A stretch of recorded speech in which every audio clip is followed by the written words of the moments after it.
میری عمران صاحب سے یہی گزارش ہے کہ آپ نے جو وعدہ کیا تھا 100 دن کا، یہ وعدہ کیا تھا آپ نے قوم کو مارنے کا۔ آپ اگر واقعی دیانتدار ہیں یا آپ کے اندر کوئی دم خم ہے تو استعفیٰ دے کے گھر چلے جائیں۔ بالکل، آپ نے تو خود کہا تھا میں ایسے کر دوں گا، کیا کیا آپ نے؟ جلے ہو، اس طرح نہیں ہوتا۔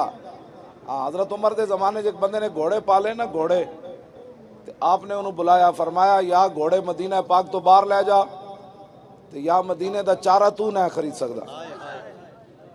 تو تا امیر آدمی، تو سارا چارہ خرید لویں گا تو غریب بکریاں والا کی کرے گا؟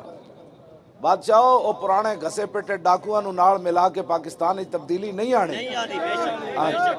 تبدیلی یہ ہے کہ فرمایا تو مہنگائی کر دے گا مدینہ پاک وچ تے غریب آدمی پھر چارہ جڑا تو تے تیرے کو کروڑوں روپے ون تو سارا چارہ خرید لویں گا تے بکری والا تو مر جانا ہے۔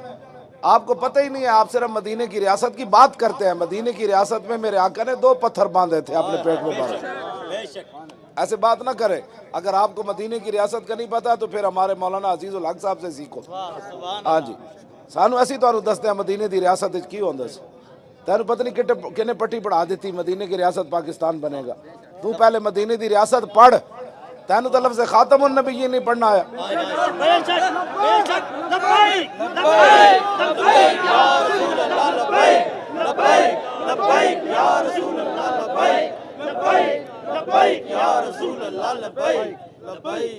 بادشاہ ساری زندگی تو کرکٹ کھیلتا رہا، تو کرکٹ دیاں گلاں کر۔